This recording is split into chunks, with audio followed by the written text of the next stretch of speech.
बोलून दाखवणार आहे. आदोराम तपोवनादिगमनम हत्वा मृगकांचनम वैदेही हरणम जटायुमरणम सुग्रीव संभाषणम बाली निर्धरणम समुद्रतरणम लंकापुरीधानम पश्चात् रावण कुंभकर्ण हरणम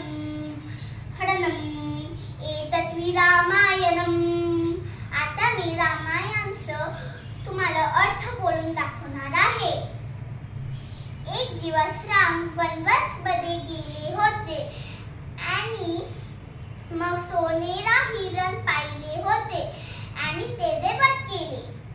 आणि मग रावणने सीता माताचं हरण केले. आणि जेव्हा एक पक्षी सीता माताला वाचवायला जात होते तेव्हा तो मरून पावले. मग राम सुग्रीव सोबत दोस्ती झाला आणि मग बालीचा वध केला. आणि मग त्यांनी एक पूल बांधला आणि हनुमान लंक्यात नष्ट केले. आणि मग